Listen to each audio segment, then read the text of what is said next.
You're listening to the Weekend Sport Podcast with Jason Pine from News Talk ZB.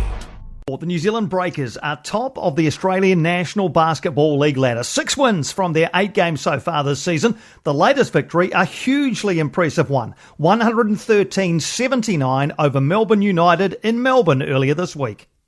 North goes in again. He's bouncing! Davison! Who delivers? But it's back-to-back statement victories for New Zealand, who take on the toughest test in the league.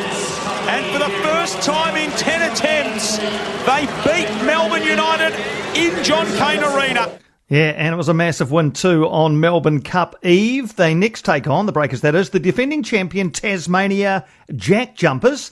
That is away tonight. They've endured a fairly tough start to the season, actually. The Jack Jumpers, they're bottom with just 3 wins from their 11 games so far.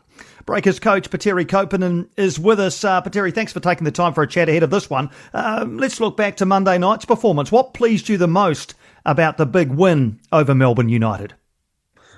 Well, I think it's just overall, we start to see how we improve as a team. The guys are getting to know how to play with each other, and not only the Melbourne win, but the win also against Sydney away, how we played against Adelaide. We have really, let's say, impressive 1 week of basketball. And now, we just keep going, focus, and, we have to still stay hungry. And this is the challenge now, okay, we got some wins early on. We're playing well, but it's still early in the season, and we have to stay hungry, have the same mentality, and go out there and compete every game. And now, like you said, we play against Tasmania next game. It's gonna be great challenge for us. And so far they haven't played that well, but they got that potential, and they are one of the best defensive team in the league, and we have to be ready. So those 3 wins you've just talked about came off the back of a home defeat by Southeast Melbourne Phoenix, 88-62. I remember watching your media conference afterwards, and you were hugely disappointed after that game. Was that in some way a turning point for your side, though? I think the guys kind of realized, like, we don't have that luxury to come out flat and play how we played against the Southeast in Christchurch, and something really clicked when we went to Sydney, and everything started with that one-on-one responsibility. The guys really wanted to compete, win those 50-50 situations defensively, and then when we get some stops, we win rebounds. We always have opportunity to run and find solutions, and like you said, I think it's just something. Of course, the Southeast game was also, we were missing our three guys. We were still looking who is the guy maybe who can produce something, and we, after that game, Sean Bairstow and Kareem Lopez really gave us big boost. Both of them been playing really well, and Parker and Mooney, Jonah Bolden, Sam Meneng, I can say all of our 8-9 guys been really playing well last games, and I hope we can continue this. The 113 you scored against Melbourne United was a season high for you, but do you take as much satisfaction from keeping Melbourne United to just 79 points? Well, of course. I think in basketball it goes both ways. If you get some stops, it makes your job also easier in the offensive end. You can, run after those rebounds or steals, and then you can find some easy baskets, and it boosts the morale and the confidence of the team. And if you always have to take the ball out of the net, it's much harder. And overall in that game, we were really good both ends of the floor, and focused and played really well all 40 minutes, and that's the way to go. But like I said, everything for me started in Sydney. Before, I think we took huge steps there. Like I said, we won the one-on-one situations, and that gave us the chance to win that game, and at the same time gave us huge confidence boost. You mentioned a number of your roster, but I just want to ask about Parker Jackson Cartwright. Can you talk a bit about his influence on this team? Well, he's our, leader.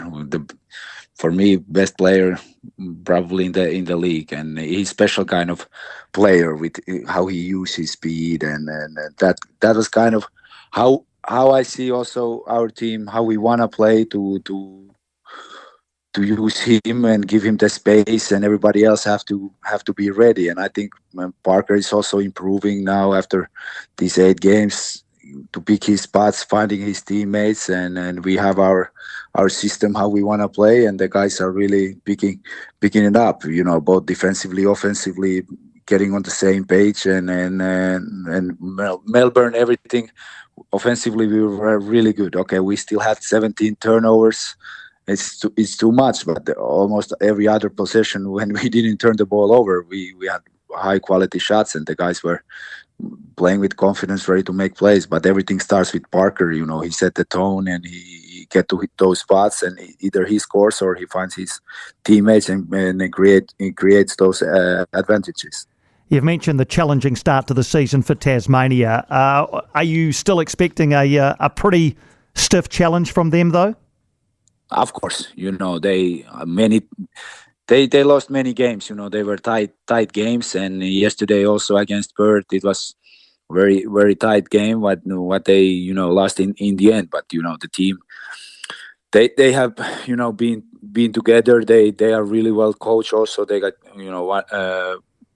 like I said, one of the best defensive teams in the league, and that gives them always option to be competitive. They had their problems in offensive end, but last game they were shooting the ball already much better, and very dangerous team. And they play at home. They are always dangerous. And like I said, it's gonna be another great 40-minute fight if we wanna take that win, and we can't expect nothing that comes easy to us. We have to earn everything and go with that right mentality and ready to work and earn everything. I'm having a look at your schedule, and after Tasmania, you've got 3 more away games before you even get back to Spark Arena, by which time you wouldn't have played at home for a month, then 4 or 5 games at home, so it's almost a little bit unbalanced. Would you prefer it to be a bit more even between home and away games? Well, of course. It's the schedule. It's what it is. We can't change that now, and it is. But of course, overall during the season, we love playing in Spark Arena. But now we got also home games away from Spark. I think the next home game in Spark we play 20th of December. I think it's a long time we don't play there, and this also something as coaches and the staff to try to think how we can keep our guys also fresh mentally, all this traveling, and that's also one aspect we try to manage. But at the same time, like I said, the schedule is what it is, and now we just have to go game by game, try to do our work daily, practice well, and prepare for those games. And we showed ourselves also we can win on the road. And it has to be our focus always the next game, and try to do the things what we practice every day the best possible in the game, and go to compete. And the trip to the United States when you played 3 NBA sides after you played a couple of games in the Australian National Basketball League, was that trip a good thing or not? Well, at least everybody was thinking like after when we come back from that trip, we will be, tired, and definitely the guys didn't feel perfect. But at the same time, I think the trip kind of make our group.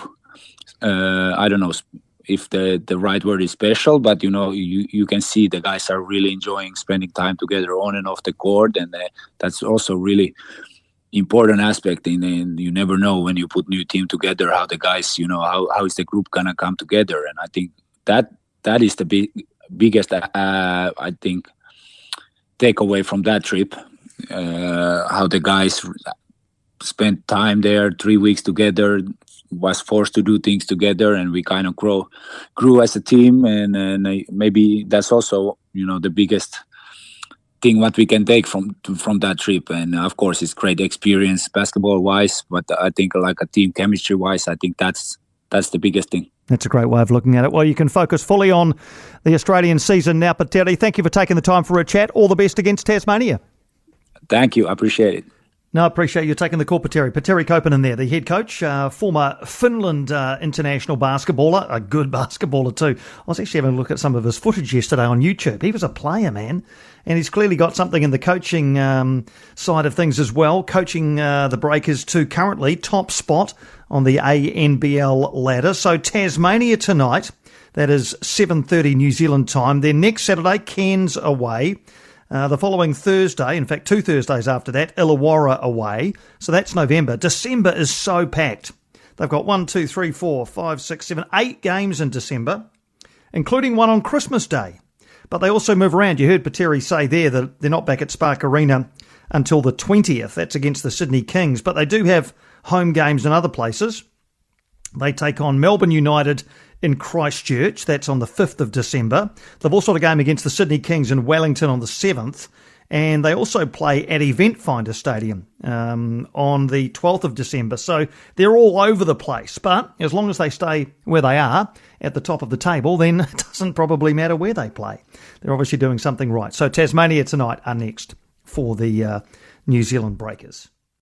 For more from Weekend Sport with Jason Pine, listen live to News Talk ZB weekends from midday or follow the podcast on iHeartRadio.